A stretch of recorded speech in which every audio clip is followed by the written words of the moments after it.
Hi, my name is Bhuvnesh, and in this video, I will show you how to build a chatbot on top of your video databases, whether they are Loom videos or any sort of in-house training videos that you have created for your team. Now, this chatbot will be able to answer any sort of queries that your team has. It will provide the summary of the answer from the transcript and also the relevant video link. So let me quickly tell you what it means. So, okay, let's restart. So basically, this chat is powered by RAG, that is retrieval augmented generation. So it has a knowledge base of 100 transcripts, 100 Loom transcripts, and whatever question that a person would ask, it would give the summary. So let's test the bot, and as you drop high, so that's the start. And I'll go over the complete structure later on, but just for now, so it asks us a question, and the question I'm going to ask is very specific to the knowledge base. If you ask it any other question which is irrelevant, it would just say that, sorry, no answer found. So let me say, can I schedule, I fill gaps in patient schedule? So that's my question, and that's very much relevant and related to the specific clinic. Now, what you see here is that this chatbot found the answer in the knowledge base. So let's quickly see. So it searched to Loom knowledge bases and it elected one chunk. So this is everything. I'll go through it, how this was built and what does these chunks mean. But for now, as you can see, it shows you here the steps, the summary, and also gives you the Loom video link. So when you click, you find the right video. All right. So here it is. And okay, now let me tell you from scratch how to build this. So there are 3 steps involved in building this chatbot.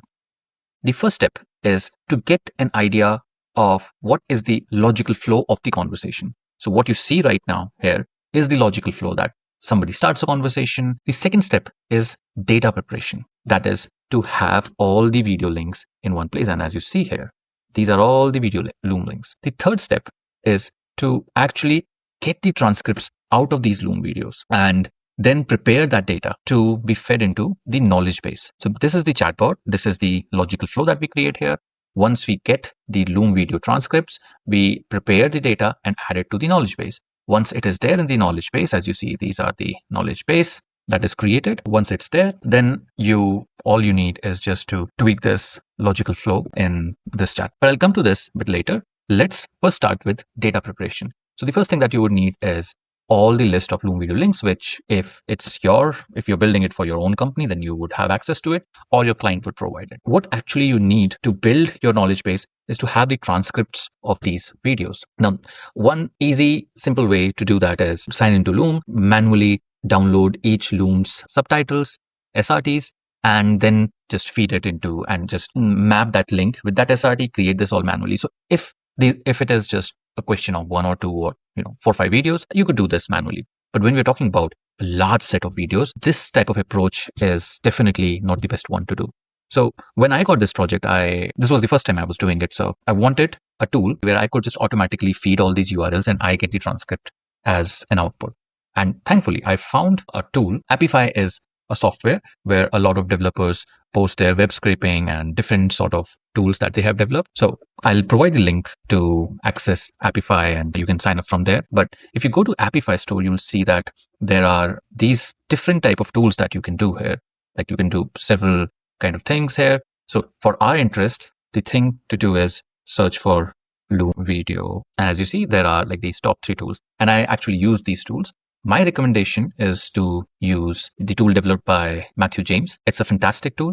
It's very easy to use. And I'll also show you how to use it. But I'll directly give the link to this tool and you can start using it. But in case you want to explore more, then you go to the store and write whatever you want to search for and select your own tool. All right. So once you have signed up for Appify, and the good thing about this is that they give, like, their offering is very generous. You get $5 free limit for a month, which is in itself a lot. And then each tool that you see here has its own trial period. So let's say I go to Loom transcript grabber. You see that it's $5 per month plus usage, but it also has a 3-day trial period that you can use for it. So I have already used it, but that 3-day period is enough for you. And trust me, the value and the output and the speed by which you are able to do this, these $2-3 doesn't matter much. Like it's nothing. It's just peanuts. Once you're here, you click on rent actor. Once you have rented, if I click it here, it will ask me to upgrade this because my 3-day trial period is already expired. Like what you could do is you could just click here. It would say that I'll start your trial period. You can get that started. Now comes the part where, let's say, you select, just follow what I'm telling you here. You go here. So this is where you have to paste your Loom URL. So you click on bulk edit and you paste your profiles here. So sorry, your URLs here. So these are your Loom URLs. And the good thing is that you can get all of this in bulk. Like you don't have to put one URL, you will get the output. And what you are going to get as an output is that you'll get a video link, like the Loom URL link, against the transcript. All right. Okay. Now you see there are run options. You don't have to worry about it. What you have to just do is when you have clicked on rent actor, it will show you an option to run. So you just click on that run button. And once you have done that, and as you see, I've already done those runs. All right. So this is what I was talking about, that you get the transcript against the URL like this. So as you see, it took my $0.4, which was not much, right? It was already covered in the free plan. So once you get this, and if you're doing it bulk in a lot of video, it will take you some time. If you see here, it took me around 14 minutes to process these 47. So you could just run this, it would keep on running, and now you can export 47 results. Let me tell you a great thing about this. You could either export this as CSV, but in our case, we want to export this as JSON, because when we would want to put the data into the knowledge base of our chatbot, we want to put that as JSON, because when the data is arranged in JSON format, it is easy for the LLM to read that. And let me show you how this would look like. Just let's see if to omit any fields which are related to error, and let's see how it looks like. All right. So it gives us all the data in the JSON format. And you see that we need the transcript to be attached to the URL, because that's how our chatbot would work. And this is the crucial step that is needed. So once this is done, and once you download this, you have this result as a JSON file. You could open this as a text file, and or you could just, you could just copy this. And now comes our third step. So once you are in Botpress, you could check out my other videos where I've shown how to create a chatbot from scratch. And once you have followed those steps and you're here, what you need to do is you go to knowledge bases, and within here you click on, so you'll find a default knowledge base and a new knowledge base. So let's say I click on new knowledge base, I give it a name, and in here I add so either you could save that file as .text or .doc, or you could just add this as a rich text source. So let's say did I copy this? Let me see. Okay, it's here. You come here, you paste this. So this is saved. So what Botpress's knowledge base means is it has its inbuilt vector database. Now what vector do is that they divide all the information, your knowledge, into chunks. What those chunks do is that when let's say a user asks a question and LLMs have to search your whole text, it just searches. These chunks allow it to search the most relevant answer to the asked question. It's not a keyword search, it's a semantic search. All right. So now once this is done, I just created this to show you how to build this. But this was the one which there were several other documents, and this was the doc that was here. This one. Yes. So now you see this has been chunked. What you see here is a chunk of the same transcript. But because this same transcript carries the URL link, this way for the asked question, we'll be able to not only fetch the summary of this, that's what the LLM would do, but would also fetch the related URL link. Once this is done, then the next step that you need to do is create the chatbot flow. Now, I've already created this and I'll just quickly walk you through. So the first step is the start step, where if anybody initiates the conversation, that's when the chatbot starts. Here you have an option of, do you want to include knowledge base? So you have made the search disabled. What that means is that just right at the start, your chatbot would just respond to the question without searching knowledge base. So it could be hi, hello, or everything. It would not go and search the answer for these queries. I would exclude this because this is something I built for a different use case, which I don't want to bring it because it's a bit complex. But if let's say we remove this, then at the start, this is what the chatbot would look like. That at start, the first welcome message would appear, which is, hi there, I am here to help you with training related queries. So how do you do this in Botpress? You create standard node, all right? You click on add card and you add a text card. So here it is. So you change the name to welcome. And in this, you write hello there. And so that's how you create a card in here, all right? So now, after this, you create another card, which is what you want to do is you want to ask the question. So if you see here, I have asked a question, which is it's a simple capture information card. So if let's say you create a new node, you click on add card and you go, there are several options, the kind of cards that you can create. So you go down and this is the capture information. So you could capture single choice, multiple choice kind of information or different. What I have captured here is a raw input. So basically, this is the option that I took. What that means is that to whatever question the user asks, there would be no options. It's just a question that has been asked. And after that, within this step, there will be no knowledge base. The LLM would not search knowledge base based on this question in this step. You don't have to do this. You have the option available, but you don't do this here. Instead, what you do is you add a card to query the knowledge base. So you add this. So as you see, it's here. And within this knowledge base, what I'm trying to do here is that in this query, I write that search knowledge base for answer to this question. So what is this question? You see that I've stored this in a variable. So let's go to this question. And if you see, store result in workflow.question. All right. So the chatbot would ask them a question, and let's say somebody writes a question that would get stored in workflow.question variable.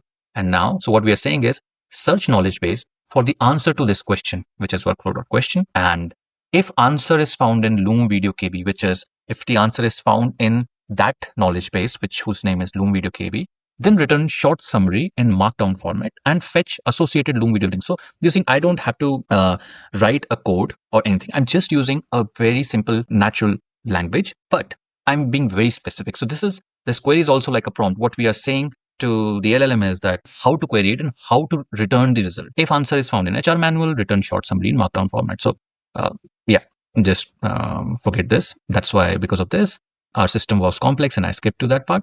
So right now we are just focused on return short summary in markdown format and fetch associated Loom video link. Now include knowledge bases. And as you see, if I did not had this HR manual, then I would remove this and I just would keep Loom video KB. And that's a great functionality in here. So you could create different sorts of card, and for different questions, you could just choose to query your different knowledge base so that the answers for those specific questions would only be found in that knowledge base. So once you see this, you see that the answer is stored in workflow.answer. Okay. Now, once this is done, you don't get the answer right away. So answer gets stored in workflow.answer. So what this step is doing is that now I try to see that if nothing is returned. So let's say you asked the chatbot that what is the capital of USA, and it was not there in the knowledge base. So it would not return any result, and workflow answer, this value would be null. It would return nothing. So what we did here was if workflow.answer is null, then just say return an answer that, sorry, I do not have an answer to this. And I also want to create a record. That's a good practice while you're building your own chatbots, is to always store questions in a table with the answer value. So later on, so let's say after a week or 2 weeks, you want to review that, okay, what kind of questions your team or users are asking, and is your system able to answer them? And that way you can then include those answers to those questions in your knowledge base, and you can just keep on making your chatbot better and better with every try. So here it goes. So you add a card, which is a text card again. So let's say you add a card here, which is a text card. You add it here, and the message to send to user is @workflow.answer. This is the variable in which the answer is stored, and that's what you get it. All right. So if you see here, I said hi. It says, hello there. I'm here to help you with training related queries. Ask me a question. So if you remember, it directly comes there. Ask me a question. I ask a question. The answer gets stored in workflow. This gets stored in workflow.question. All right. And then, as you see, answer found in knowledge base. So the answer is found and it inserts a record, and then it shows us the answer. And this is the answer. Once it has shown us the answer, you see that it asks you, it just poses another question. Ask me a question. Why? Because we have connected this again to this card, and this, like, you can keep asking it the questions again and again. All right. So let's pause for a while and just see what we have done here. Let me summarize all of these steps. Okay, so the problem statement was that you have created a lot of video resources for your team, but they do not have a right way to access it. And sometimes they don't even want to watch the whole video. They just want a specific answer to the question, which is there in the video, but they don't want to watch it. At what timestamp that answer would come, they don't know. So for that, what we did was we built a chatbot, which is totally based on the transcripts of your videos, and our intelligence system would then assess the user's question, as you see this, and fetch the summary from the transcript and also return the video link. Now, how is this able to do it? This is because we are using agents. So we are using summary agent and knowledge agent. These are active in Botpress, and you have to make sure you are keeping it active. Now, within knowledge agent, what you should make sure is that you use the advanced model, the best model in question extractor model. All right. So in this bot settings, you can change what kind of model you want. And I'll just show you what are the kind of options you have. So as you see, there are a lot of options. You can use any of these. And one last thing, quickly, let's also go to the summary agent. So when you see the summary agent, the model that we are using is GPT-4o Mini. You could again use any other model, but in summary one, it's okay. Like the kind of response that we are getting is fine. So this is more of a trial and iterate, which is that you keep on testing the responses, hit and try with different kind of models within your knowledge agent and summary agent and bot agent. And that's how you are able to deliver this product. All right. So all the links for Appify to be able to use the right tool, I have put it into the description. If you have any questions around how to develop the chatbot from scratch or anything related to how to add cards, how to create these links, do ask me those in comments and I'll make sure that I reply to you with satisfactory answers. And if you're interested in learning and watching more videos and creating these interesting chatbots, then do subscribe to this channel and like this video. It helps the channel and that way I'll be able to produce more videos like this. All right. Have a great day. Thank you very much. Bye.